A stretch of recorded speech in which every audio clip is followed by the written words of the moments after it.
Alondra POV. Nandito ulit tayo, nasasaktan ka pa rin ba?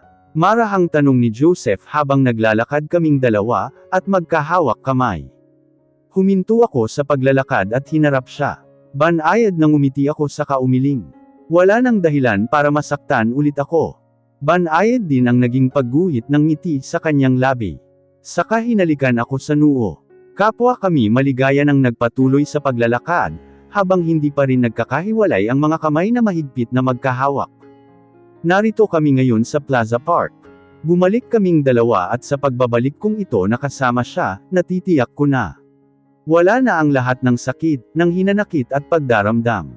Nararamdaman kong buong-buo na ulit ang puso ko, dahil kahawak kamay ko nang nagbabalik sa lugar na ito ang hindi ko na inakala noong makakasama ko pa ulit. Nakarating kami sa uguyan. Sumakay ako sa isang uguyan, at siya na may pumwesto sa likod ko, upang itulak ako nang lumakas pa ang ugoy. Ngayon ko lang napagtanto, sobrang namiss ko pala dito Anthony, magiliw na sabi ko, habang dinarama ang sarap ng simoy ng hangin sa pag-uugoy sa akin. Talaga, sinong mas namiss mo, ang lugar na ito o ang kasalukuyang umuugoy sa'yo? Mapilyo niyang sabi. Both, naging mapilya din ako. Itinigil niya ang pagtulak sa uguyan, mula sa likod ko at pumunta siya sa harapan ko. Humawak siya sa riles ng uguyan sa mismong tapat ng mga kamay kong naroroon, saka yumukod siya para magpantay ang aming mga mukha. Inilapit niya ang kanyang mukha sa mukha ko, at seryoso kaming nagkatitigang dalawa. Is it true that you missed me? He asked in a serious very manly tone. Naamoy ko ang panlalaking pabango niya, dahil sa lapit niya sa akin, pati na ang mabango niyang hininga. Samantalang ramdam ko naman ang malakas na pagkalabog ng puso ko sa mga titig niya pa lamang. I nodded without breaking my eyes on him. I missed you so much. Do you love me? He asked another question. I always love you with my entire life. I answered again honestly. How about you, do you love me too? I love you more than you think I do. Pagkatapos noon ay pareho na kaming walang naging pagsalita. Nakatitig lamang sa mga mata ng isa't isa. God, I missed this man, so much. Unti-unti niyang inilapit ang labi niya sa labi ko. I closed my eyes as I felt the delicious lips of him softly, and gently brushing mine. Naramdaman ko rin ang biglang pagtulo ng luha ko, habang nakapikit pa rin at dinarama ang malambot niyang labi. I don't know where the single tear was for, isa lang naman ang alam ko sa ngayon. Yun yung pakiramdam na sobrang maligaya ako, dahil pagkatapos ng lahat ng mga nangyari, mahal pa rin naman pala namin ang isa't isa. Mahal pa rin niya ako. I love you Alondra, he whispered as he paused the kiss. I love you Anthony, I answered him in a whispering voice also. Ipinagpatuloy ulit niya ang paghalik sa akin. And I am all willing in the world to respond to his sweetest deep kisses. We oftentimes search for another people, who will mend our hearts, after it was being broke by the ones we had loved mostly, but sometimes we just don't realize that the ones who caused our broken hearts, were the ones who can also mend it and heal the wounds. Gaya ko na lamang, umasa ako noon sa kasabihang, time heals, dahil akala ko panahon lamang talaga ang makakabalik ng puso ko sa akin, but I guessed I'm wrong, because even it was 9 long years past, it was still Anthony, it was still him, who could make me whole again. Maraming mga araw na nagdaan. Ganoon kami palagi ni Anthony, naging sweet kami sa isa't isa, lalo pat ganap na kaming mag-asawa, dahil natuklasan naming mahal pa pala talaga namin ang isa't isa. Mas naging makabuluhan rin ang pagiging mommy at daddy namin kay Atticus, dahil bukod sa pagmamahal na mayroon kami sa bata, ay pinagsasaluhan na rin namin ang pagmamahal na mayroon kami, para sa isa't isa. Good afternoon Mrs. Morgan. Magiliw na bati ni Marylo nang namataang papalapit ako. Tumayo talaga siya, at sandaling iniwan ang ginagawa na pagsusulat ng kung anuman sa mga papeles, para lamang batiin ako. Good afternoon. Magiliw ko ring bati. Nandyan ba ang amo mo? Turo ko ang pinto ng office ni Anthony. Tumungo siya. Kaya lang, nasa loob din po si Mr. Tyson. Si Tyson. Ano namang ginagawa niya rito? At talaga, kanina pa ba si Tyson nandito? Medyo po. Aniya na mukhang nag-iisip pa. Sa bagay, nag-unwind lang naman siguro si Tyrone, at kinukumusta ang pinsan niya. Nagkukwentuhan lang naman siguro yung magpinsan. Papasok na ako ha. Tumungo na ako papuntang pinto. Sige po ma'am. Naupo na ulit ito. Ipinihit ko ang seradure ng pinto, at hindi ko pa man lubos na nabubuksan ito, ay natigil na ako nang marinig ang tila pagdedebate ng magpinsan na nasa loob. Hindi ko man ugaling makinig ng palihim sa usapan ng may usapan, ay hindi ko pa rin napigilan ang sarili ko. Karapatan pa rin ni Alondra sana malaman ang lahat Anthony. Come on. Iritadong pagtataas ng boses ni Tyson.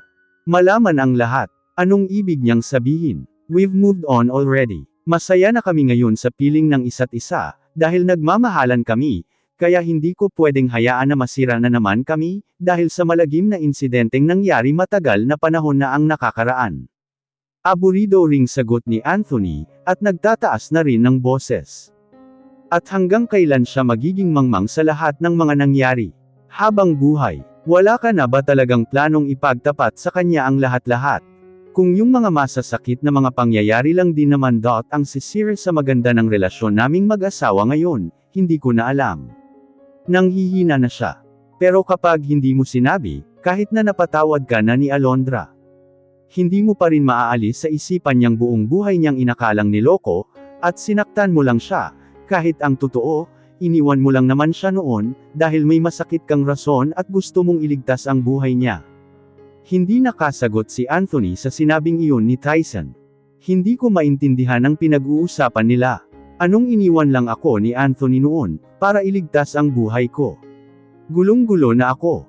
Dude naman, habang buhay mo bang hahayaan na dalhin na lang ni Alondra ang maling akala ng nakaraan?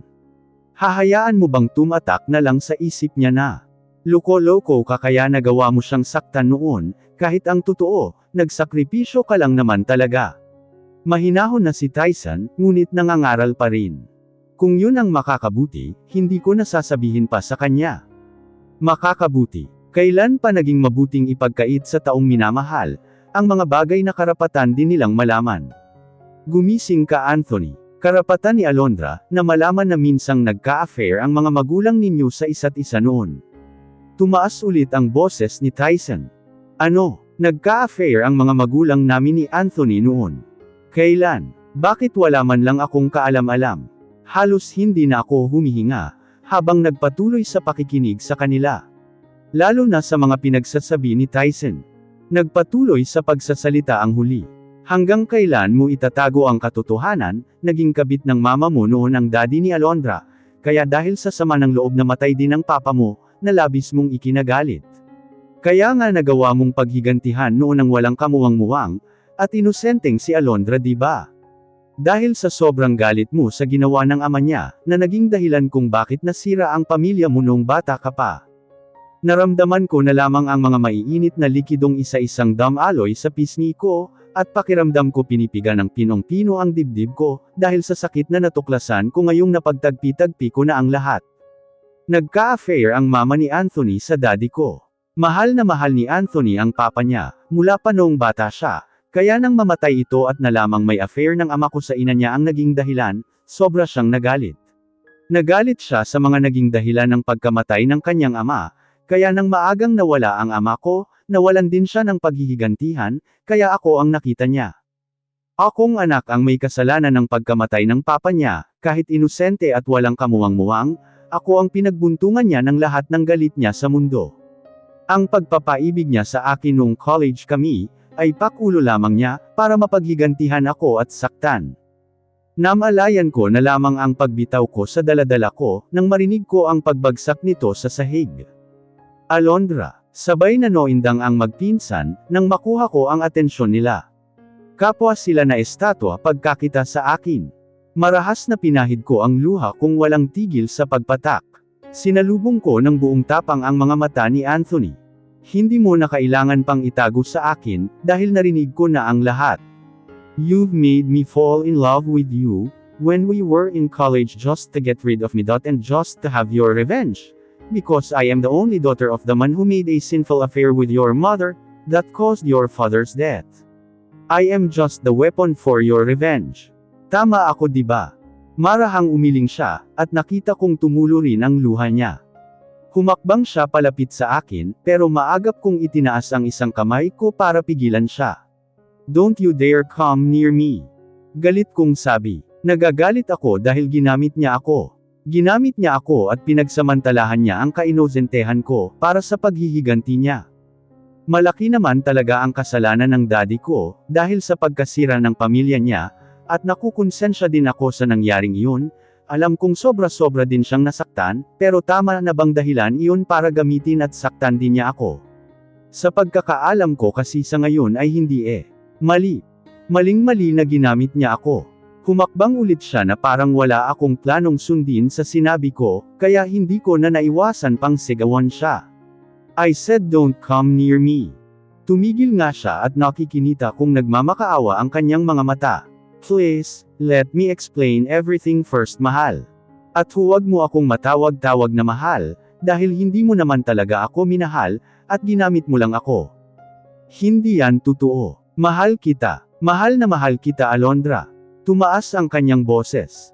Hindi ko pinansin ang sinabi niyang iyon, dahil ayoko nang magpalinlang ulit sa kanya. I just closed my eyes, as I feel the pain he caused me. You are really Anthony Morgan that I knew, the one who never failed to hurt me over and over again. Basag na ang boses ko. Naging mariin ang pagkakapikit ko ng mga mata ko, nang marinig ko ang isa-isang paghikbi niya sa harap ko. God, he's crying and I almost lost my infuriate. Ngunit bago na naman ako madala sa drama niya, tumalikod na ako at mabilis na tumakbo. Naramdaman ko ang paghabol niya sa akin, kaya nang makarating ako sa elevator, sumakay kaagad ako at dali-daling isinarado ito, nang hindi siya tinitingnan at nang hindi niya ako maabutan. Madali ako sa paglalakad, at wala na akong pakialam sa mga empleyadong nagtatakang napapatingin sa akin. Diretso lamang ako sa paglalakad, habang pinupunasan ng mga traidor kong luha, na ayaw magpatigil sa pagpatak. Napatigil lamang ako nang may nadaanan akong isang tao, at walang pakunda kanyang hinawakan ang braso ko, kung kaya't napaangat bigla ako ng tingin sa kanya.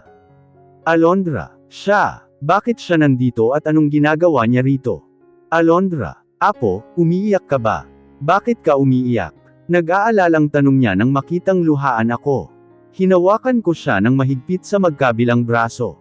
Lola, sabihin mo sa akin, alam niyo rin po ba ang tungkol sa nangyari noon?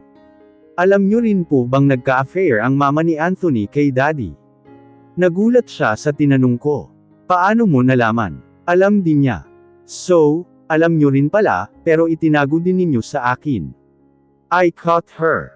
Bigla ay parang nanlumo siya. Alondra, balak naman talaga naming sabihin. Pare-pareho kayong lahat. Niloko ninyo ako at binilog ang ulo. I raised my voice as I feel really angry right now.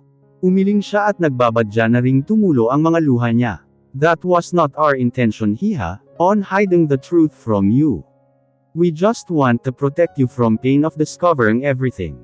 Pagak na tumawa ako. Protecting me by lying. It's not efficient dahil mas nasaktan lamang ako, lalo nang nalaman ko ang lahat ng to na huling-huli na ako. Pinagtitinginan na kami ng mga taong dumaraan dito sa loob ng kumpanya, pero wala na akong pakialam sa anumang iisipin nila. Bumukas ang katapat na elevator ng sinakyan kong isa kanina, at iniluwan yun si Anthony. Pumarito agad siya sa gawin namin ni Lola. Listen to us first, Alondra. Your Lola and I will explain to you everything. Mahina hong anito saka marahang hinawakan ako sa isang braso. Marahas kong hinawi ang kamay niyang nakahawak roon, at hindi siya nilingon. I don't want to hear some lame explanations from anyone right now. I just need to be alone first. Please don't follow me. Mabilis na tumakbo ako palabas ng kumpanya. Anthony POV. The number you have dialed is unattended. Please try your call later. Halos itapon ko na ang cellphone na hawak ko, nang paulit-ulit kong idinadial ang number ni Alondra, at nakapatay naman ang cellphone niya. Kanina pa namin siya tinatawagan ng paulit-ulit, sa unang 5 beses nagri-ring pa ang cellphone niya, pero hindi niya sinasagot at sa kakalaunan pinatay na niya ito, dahil mukhang ayaw talaga niyang sagutin. Hindi ko rin siya makontak, iho. Naka-off ang phone niya. Ani Madam Anastasia, habang wala ring tigil sa katatawag sa apo niya. She's not even replying my texts. Sunod naman ni Tyson. Pare-pareho kami ngayong nasa loob ng opisina ko, at na-memorable mo kung nasaan na ang asawa ko. Kanina pa kami nandito. Susundan ko na sana kanina para kausapin at ipaliwanag sa kanya ang lahat-lahat, pero pinigilan ako ni Madam Anastasia. Sinabing hayaan na muna ang apo niyang mapag-isa, at makapagpalamig ng ulo sa ngayon, dahil malaki pa ang hinanakit niyon sa mga nalaman. Pumayag naman ako sa gusto ng may edad na madam, dahil tama ito, should give Alondra a space first. It's raining very heavy now.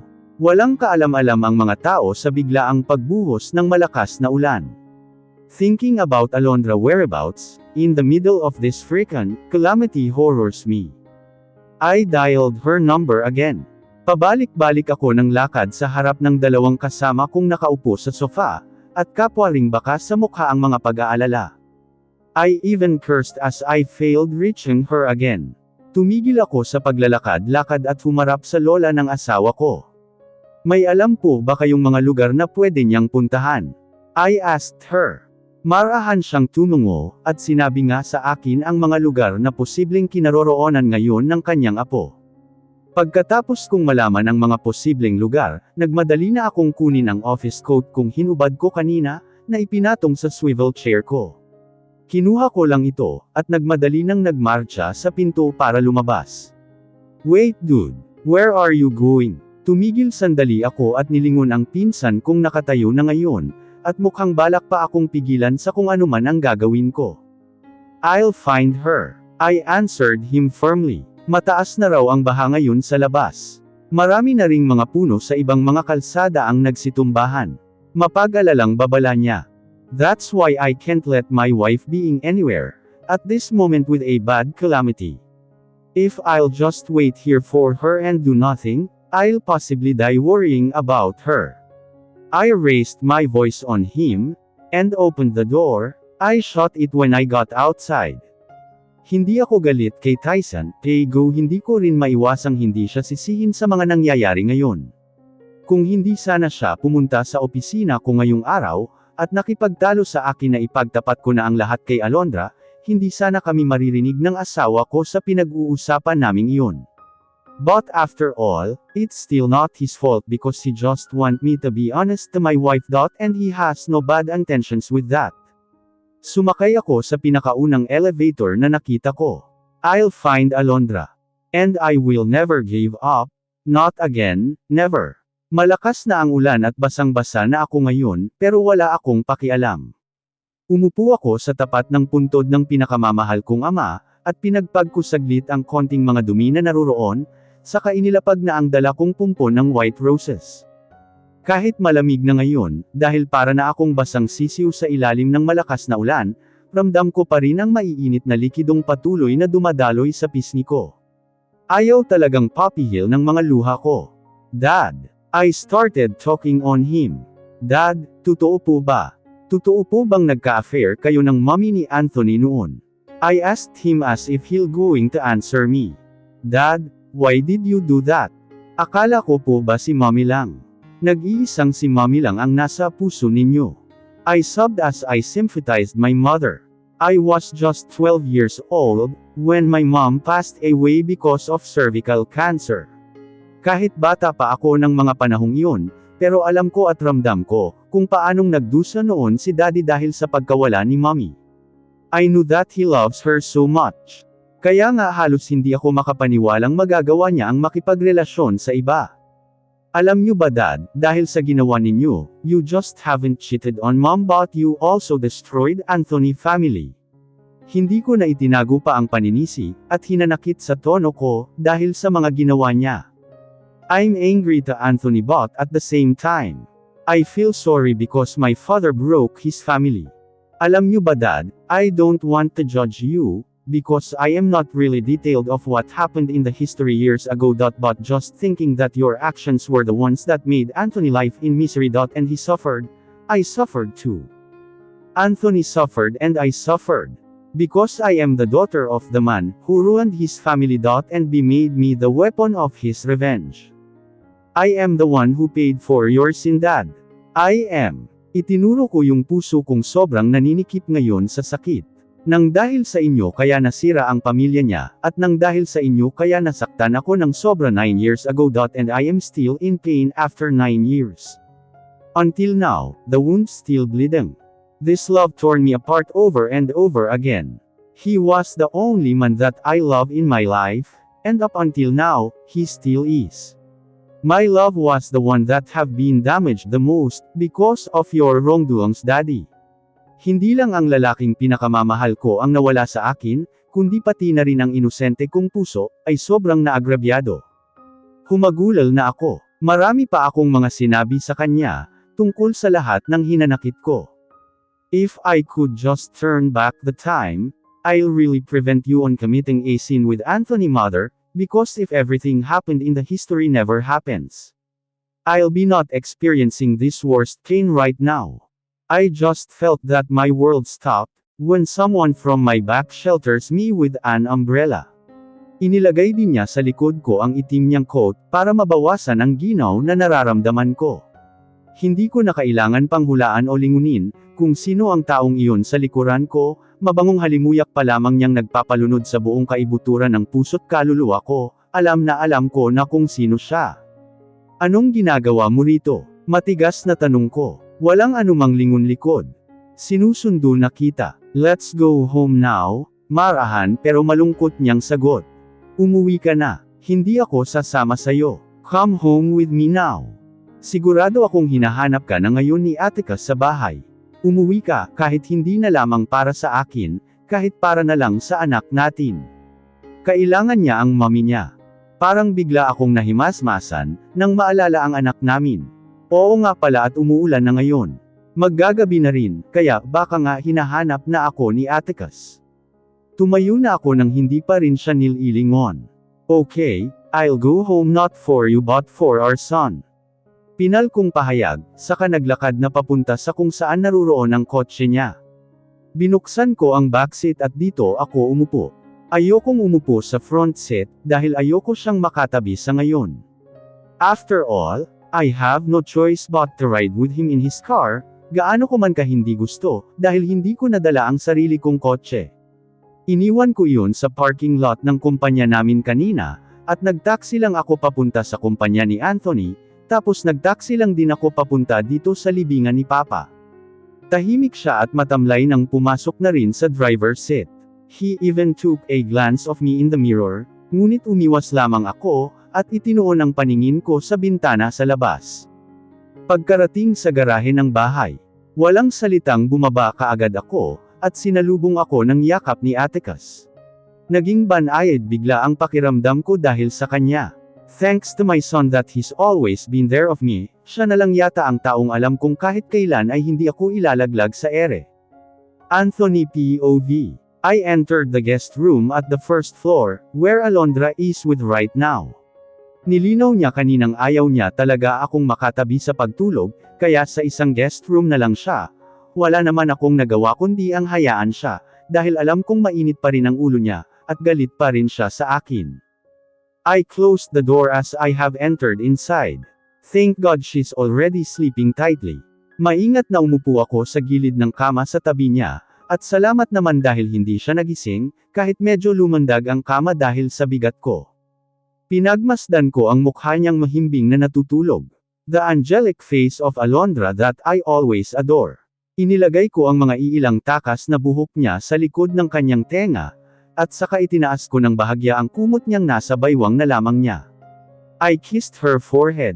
Alondra, maingat at marahang hinawakan ko ang isang kamay niya.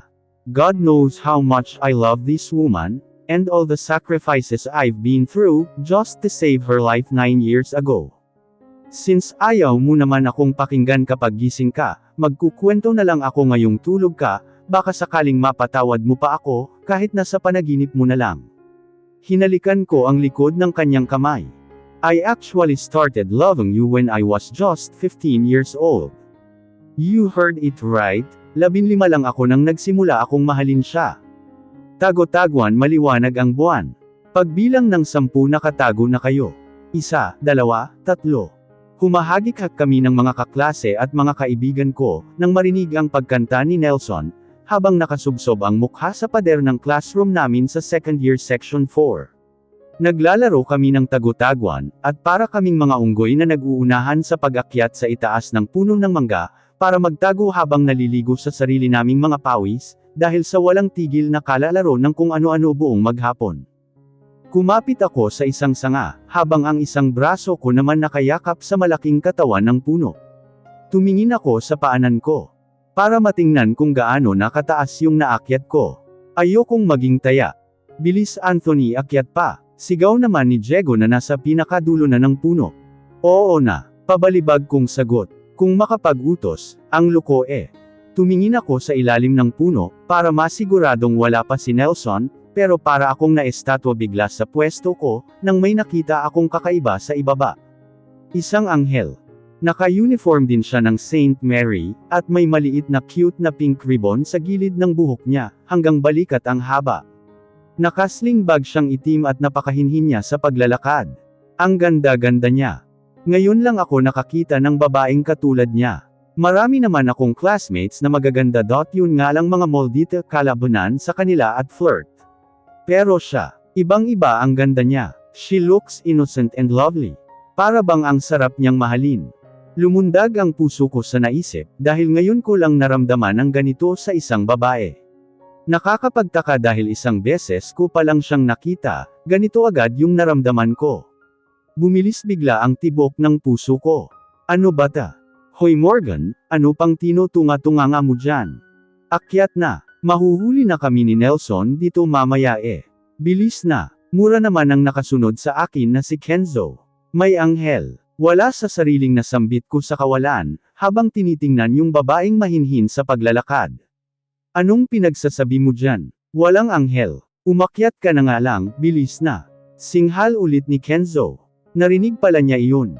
Padabog na nga lang akong nagpatuloy sa pag-akyat, kahit ayoko pa sana ialis yung tingin ko sa babae. Wala raw anghel. Nakakita nga ako ng isa.